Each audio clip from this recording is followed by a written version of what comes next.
Good morning. Thank you, Sheila, for that overly generous introduction. I'm grateful to ADL for the invitation to join this gathering aimed at combating anti-Semitism and hate at a time when that work is of the utmost urgency.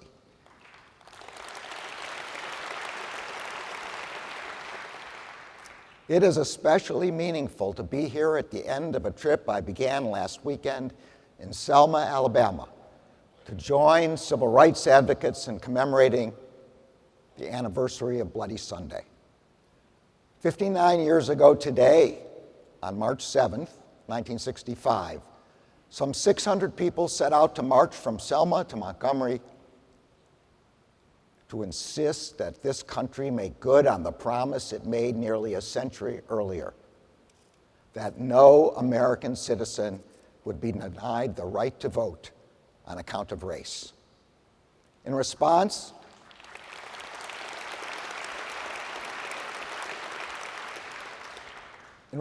they were met with horrific violence at the hands of their own government. But the movement was undeterred.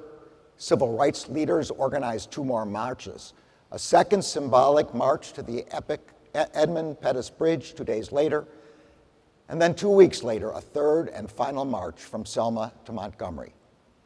At the third march, thousands of Americans from across the country came to stand alongside them. Leaders of the Justice Department stood alongside them, and leaders of ADL stood alongside them.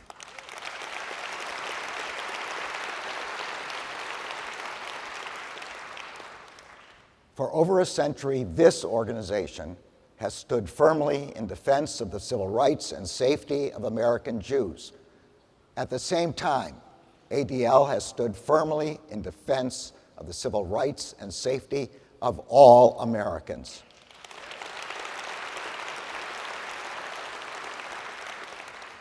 As ADL's founding charter, written over 110 years ago, declared, quote, "The immediate object of the League is to stop the defamation of the Jewish people.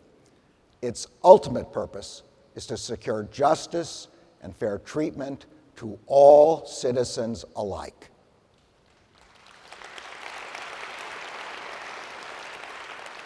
That dual mission has only become more urgent in recent years, and its importance has become even clearer since October 7, the deadliest massacre of Jews since the Holocaust.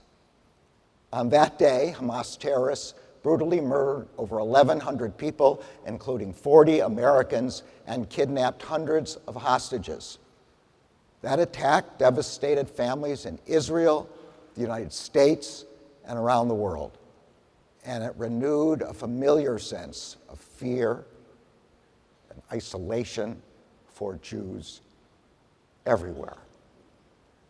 As you are well aware, since October 7, there has been a stunning increase in the volume and the frequency of threats against Jews and Jewish institutions across the United States.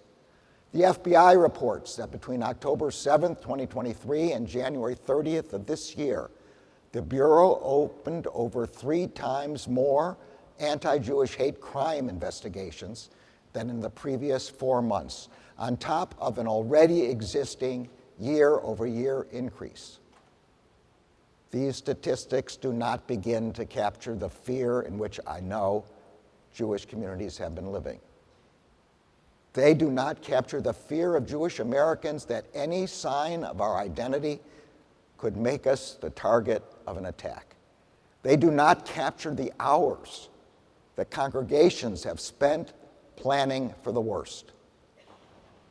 Many of you gathered here today have experienced fear in your communities. And in keeping with ADL's long and vital tradition of combating hate against all communities, you have also stood up for members of the Muslim, Arab, and Palestinian communities who are facing a similarly frightening spike in threats right now.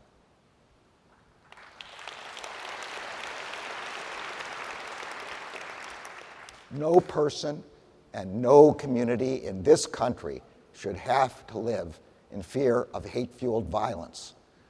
That is why, in the wake of the October 7th attacks, I directed all of our U.S. attorneys' offices and all of our FBI field offices to meet with local law enforcement and community leaders to strengthen our response to threats of hate-fueled violence. We are aggressively investigating and prosecuting all such threats, and we will continue to do so.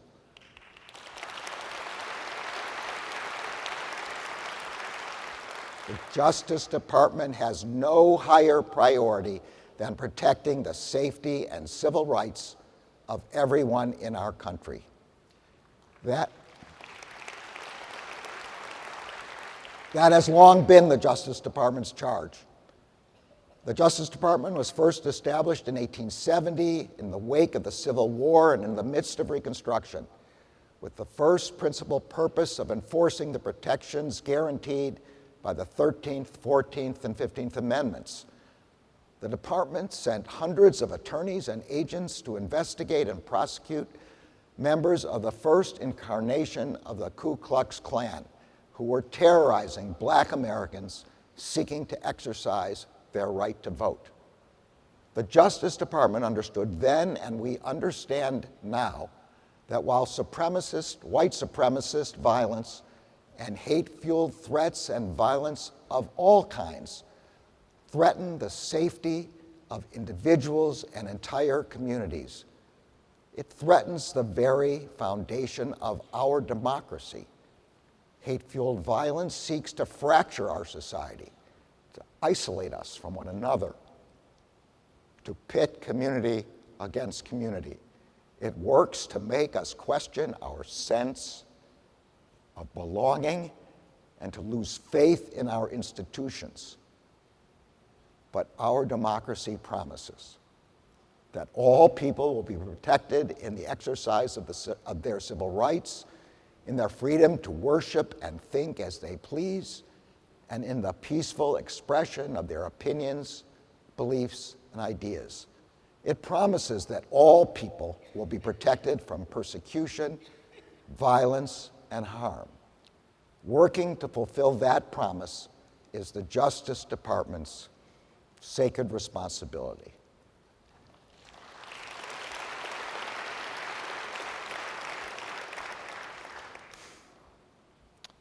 The responsibility to fulfill that promise is why I took this job.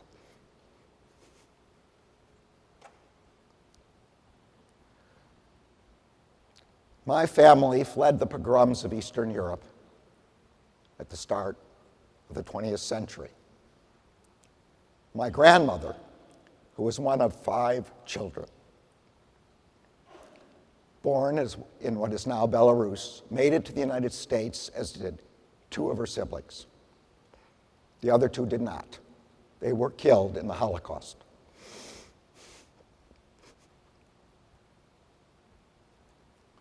If not for America, there is little doubt that the same would have happened to my grandmother.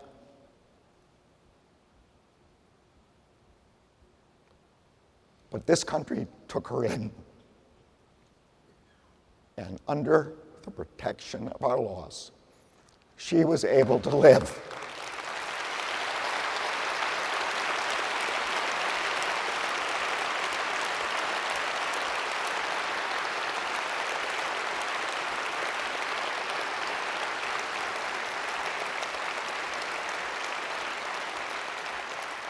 She was able to live without fear of persecution. I'm also married to a woman whose mother escaped from Austria in 1938, shortly after Hitler's army entered Vienna. Under the protection of our laws, she too was able to live without fear of persecution.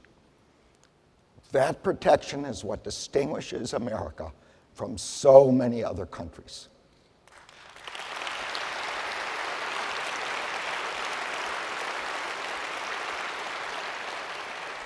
The protection of law, the equal protection of the law, is the foundation of our system of government.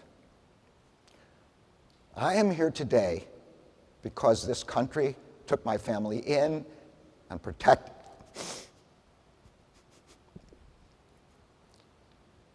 when they had nowhere else to go.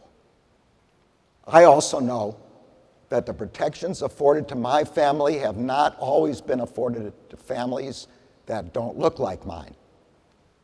Ensuring the protection of law for all of our country's citizens has been the responsibility of every generation in our country's history.